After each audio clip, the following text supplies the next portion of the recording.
아수르가 남유다를 침공했을 때 히스기야 왕은 아수르 왕이 요구한 전쟁 배상금을 주고 위기를 극복하려고 했습니다. 그래서 왕궁의 성전의 은을 모두 내어주고 심지어 성전문과 기둥에 입힌 금까지 벗겨서 바쳤습니다. 하지만 아수르는 이 거액의 배상금을 받았음에도 불구하고 약속을 저버린 채 두 번째 침공을 감행하며 남유다를 더욱 옥죄어 옵니다. 아수르 군대가 예루살렘 성을 에워쌌고 남유다로부터 완전한 항복을 받기 위해서 랍사기를 앞세워 조롱하고 협박하고 또 하나님을 향한 모독을 하기 시작합니다. 히스기야가 보낸 3명의 대신들은 성벽 위 아래에서 백성들이 혹 듣고 두려운 마음이 들까봐 유다말로 하지 말고 아람말로 해달라고 요청까지 합니다. 하지만 이 랍사게는 그 요청을 비웃기라도 하듯 더 큰 목소리로 유다말로 외쳐 백성들의 마음을 철저하게 무너뜨리려 했습니다. 히스기야는 이 신하들을 통해서 랍사게가 한 행동을 듣게 됩니다. 그런데 이 첫 번째 침공 때와는 다른 반응을 보입니다. 이제는 인간적인 방법으로 이 위기를 모면하려 하지 않았습니다. 하나님 백성과 하나님의 거룩한 이름이 처참하게 모욕당한 사실에 화가 나고 또 가슴이 아파서 먼저 자기의 옷을 찢습니다. 그리고 굵은 베옷을 입고 여호와의 성전으로 들어갑니다. 베옷을 입었다는 건 기쁨, 슬픔과 회개의 표시이면서 또한 하나님 앞에 겸손히 나아가는 모습을 상징합니다. 히스기야는 유다가 당면한 이 위기의 원인을 다른 곳에 찾지 않았습니다. 하나님 앞에 먼저 겸손히 회개하면서 하나님의 도우심만을 구했던 거죠. 그리고 자신뿐만 아니라 왕궁을 책임지는 국내 대신 엘리야김과 서기관 셈나 그리고 원로 제사장들에게 굵은 베옷을 입혀 당대 영적 지도자였던 이사야에게 보냅니다. 지금의 위기를 벗어날 방법은 인간적인 방법이 아니라 바로 하나님의 말씀뿐이라는 걸 믿었기 때문입니다. 대신들은 곧바로 선지자 이사야를 찾아가서 히스기야의 말을 전합니다. 3절을 보면 오늘은 환난과 징벌과 모욕의 날이라 아이를 낳을 때가 되었으나 해산할 힘이 없도다. 히스기야는 지금 겪는 이 위기가 단순히 국가 간의 세력 다툼으로 보지 않았습니다. 이스라엘 죄악 때문에 하나님이 내리신 징계로 받아들였습니다. 그래서 지금 남유다의 처지를 아이를 낳을 때가 되었으나 해산할 힘이 없다라고 비유를 하고 있는 거죠. 진통이 임했는데 기력이 다 소진되어서 산파조차 어찌할 바 모르는 산모처럼 스스로 살아날 길이 없이 오직 멸망만을 기다리는 이 남유다의 현실이 절망의 자리라는 것을 이야기하고 있습니다. 이뿐만 아니라 아수르 왕이 살아계신 하나님을 모독했으며 그 모든 말을 하나님께서 들으셨을 거라고 말합니다. 히스기야는 자신이나 자신의 나라가 모욕당하는 건 참을 수 있었지만 하나님의 이름이 모욕을 당하는 건 결코 참을 수가 없었던 거죠. 그러므로 이미 북이스라엘이 무너진 상황 가운데서 이제 마지막 남은 이 남유다까지 무너지면 백성의 명맥이 끊어질 뿐만 아니라 하나님의 거룩한 이름이 땅에 떨어지기 때문에 그것을 위해서 이사야에 기도해달라고 요청합니다. 히스기야의 요청은 단순히 생존의 차원을 넘어서 오만한 아수르를 심판함으로 오직 하나님 한 분만이 참된 하나님이라는 것을 온천하에 증명해달라는 신앙 고백이었습니다. 하나님은 히스기야의 믿음의 간구를 들으시고 이사야를 통해서 응답하시지요. 6절을 보면 아수르 왕의 신복에 들은 바 나를 모욕하는 말 때문에 두려워하지 말라. 지금 위기에 처한 왕을 위로하고자 하는 그 단순한 위로의 말이 아닙니다. 남유다를 향한 또한 히스기야를 향한 하나님의 완전하고 절대적인 보호의 약속이었습니다. 7절에서 하나님은 자신을 모독한 사내립의 비참한 체온을 선언하십니다. 사내립은 예루살렘을 공격하지 못한 채 어떤 소문을 듣고 자기 나라로 돌아갈 것이고 자기 나라에 돌아가면 칼에 찔려 상하게 될 거라는 심판 예언입니다. 이 하나님의 예언은 현실로 나타나기 시작합니다.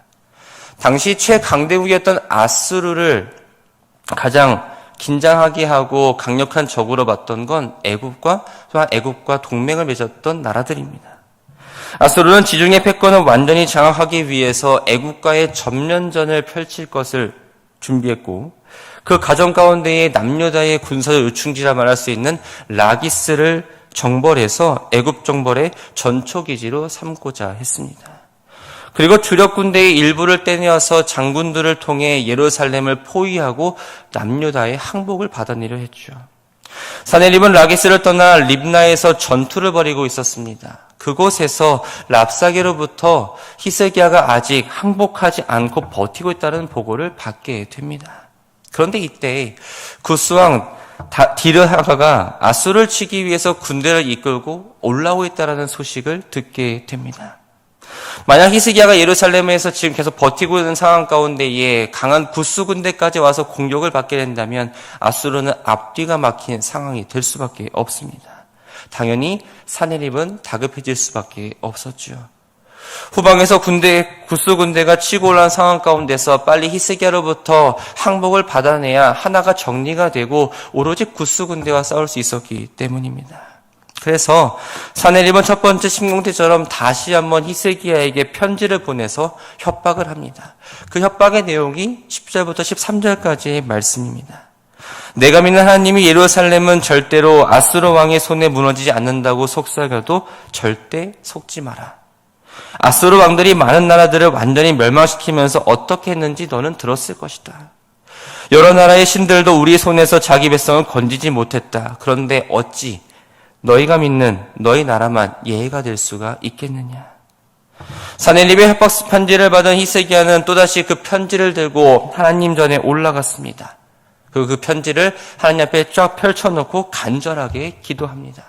19절을 보면 우리 하나님 여호와여 원하건대 이제 우리를 그의 손에서 구원하옵소서. 그리하시면 천하만국이 주 여호와가 홀로 하나님이신 줄 알리이다. 히스기야에게 남유다가 단순히 목숨만 건지는 게 중요한 게 아니었습니다.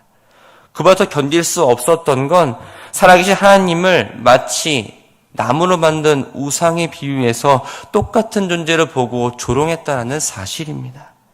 하나님의 거룩한 힘이 땅에 떨어졌다는 그 사실이 가장 히스기야를 화나게 했고 눈물 흘리게 만들었습니다. 그렇다면 히스기야가 이처럼 담대하게 하나님 앞에 나와서 기도할 수 있었던 이유가 무엇이었을까요? 지금 겪는 이 굴욕과 위기가 곧 하나님의 영광을 드러낼 거룩한 무대가 되고 교만한 자를 반드시 심판하실 거라는 하나님에 대한 믿음이 있었기 때문입니다. 히스기야의 간절한 기도를 들으신 하나님은 다시 한번 선지자 이사야를 통해서 이렇게 말씀하십니다. 22절을 보면 내가 누구를 꾸짖었으며 비방하였느냐, 누구를 향하여 소리를 높였으며 눈을 높이 떴느냐, 이스라엘 거룩한 자에게 그리하였도다.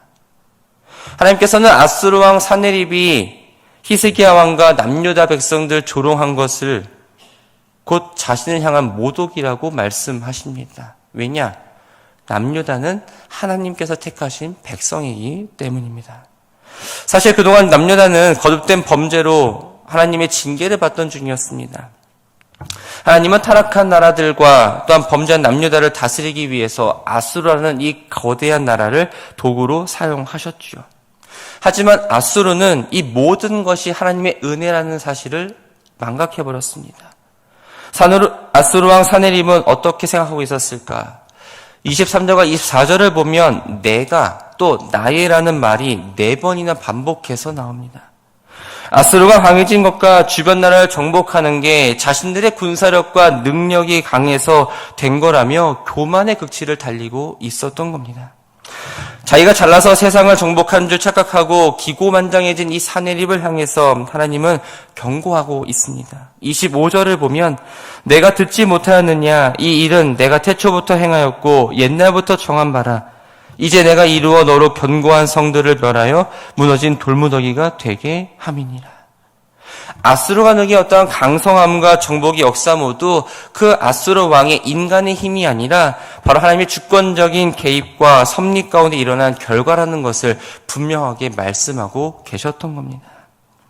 아수르의 모든 행보가 이 하나님의 손바닥 안에 있었기 때문에 27절을 통해서 그들의 실상을 정확하게 꿰뚫어 보시며 이렇게 말씀하십니다. 내 거처와 내 출입과 내가 내게 향한 분노를 내가 다 안다. 하나님은 이 사내립의 오만과 교만한 마음을 하나하나 보고 계셨습니다. 그래서 이미 사내립을 어떻게 심판하실지도 작정하셨던 거죠. 이사야를 통해 히스기야에게 구원의 약속이 첫 하나의 위로가 아니라 100% 이루어지게 될 거라는 진리를 보여주시기 위해서 하나의 표징을 남겨주십니다. 전쟁이 길어져서 성 안에 갇혀있느나 백성들이 농사를 짓지 못해 굶주릴 위기에 처했습니다. 하나님은 첫째 해와 둘째 해에 저절로 자라난 곡식을 먹게 하시고 세 번째 해에는 다시 씨를 뿌리고 열매를 거두게 하실 거라고 약속하십니다. 그러면서 31절에서 이렇게 선포합니다. 남은 자는 예루살렘에서부터 나올 것이요 피하는 자는 시온산에서부터 나오리니 만군의 여호와의 열심히 이 일을 이루시니라. 성경에서 남은 자라고 하면 세상 속에서 끝까지 하나님을 경외하는 신실한 믿음의 사람을 의미합니다. 그러나 본문에서의 남은 자와 피하는 자는 아수르의 무서운 침공을 피해 살기 위해서 예루살렘 성 안에 있는 남유다 백성들을 가리킵니다. 하나님은 그들이 예루살렘과 시온산으로부터 나올 것이라고 말씀하십니다. 무슨 말일까요? 아수르의 군대에 의해서 지금 포위되어 있는 이 남유다 백성들이 완전히 포위망을 뚫고 나오게 될 거라는 의미입니다. 성 안에서 떨며 갇혀있던 백성들은 이제 안심하고 고향으로 돌아가게 되고 평화로운 일상을 누리게 될 거라는 하나님의 약속이었습니다. 하나님은 아수르 왕의 예루살렘 침공이 완전히 실패할 것임을 분명하게 말씀하십니다. 활을 쏘고 방패를 세우고 토성을 쌓아 성을 함락시키는 건 당시 군사 강국이었던 아수르가 주로 쓰던 전술입니다. 수많은 성이 이 전술 앞에 무너졌습니다. 그러나 하나님은 아수르가 예루살렘을 향해 화살 하나 제대로 쏘지 못할 것이고 토성조차 쌓지 못한 채 수치스럽게 쫓겨나듯 돌아갈 거라고 말씀하십니다. 하나님께서 남유다를 이처럼 극적으로 구원하신 이유는 남유다 왕 히스기야나 그 백성들이 뭔가 공로가 있어서 완벽했기 때문이 아닙니다. 오직 하나님 자신의 거룩한 이름을 드러내기 위해서였습니다. 아수르 왕 사네립이 남유다의 함락을 기정사실을 하면서 하나님의 능력을 무능하다고 판단할 때 하나님은 이 세상의 무력한 우상들과 달리 살아 역사하시는 하나님이시라는 것을 온 세상 앞에 선포하시며 증명하고자 하셨습니다. 남유다가 아수르 왕 사네립의 손에서 건진받는 것은 100% 만군의 여호와 하나님의 일하심 때문이었던 거죠.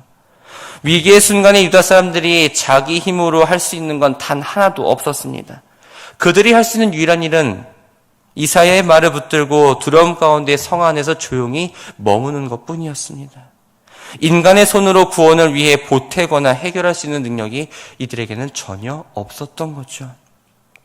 그 밤에 하나님의 사자가 호련히 아수르 진영에 내려가십니다.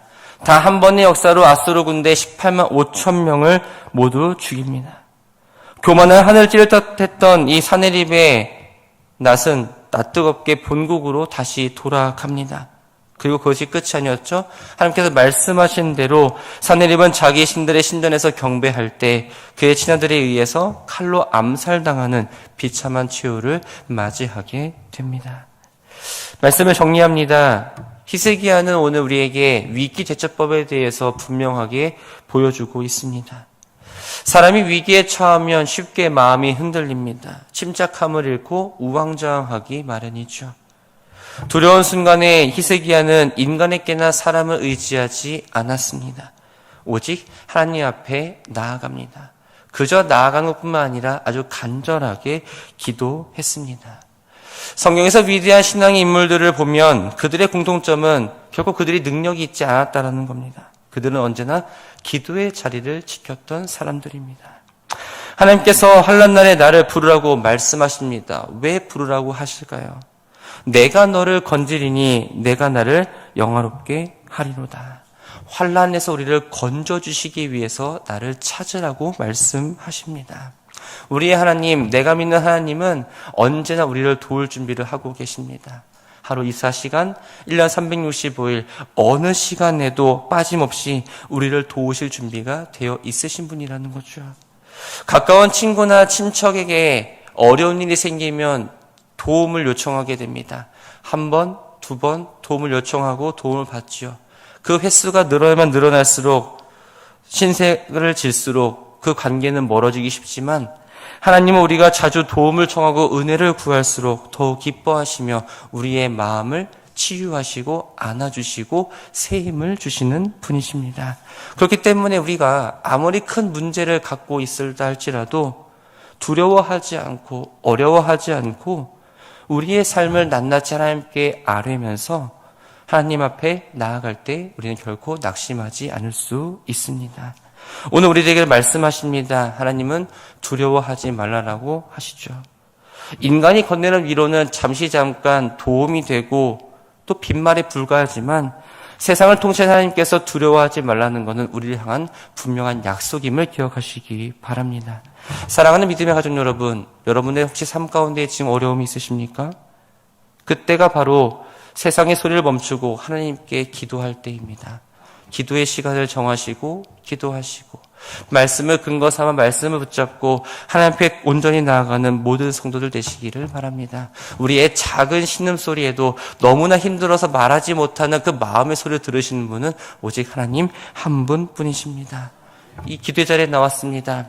하나님의 뜻을 구하시고 또 하나님이 말씀하시는 것을 응답으로 받음으로 진정한 위로자 되시는 것을 느끼며 오늘 한날을 기쁘게 시작하는 우리 모두가 되기를 주님의 이름으로 축원합니다.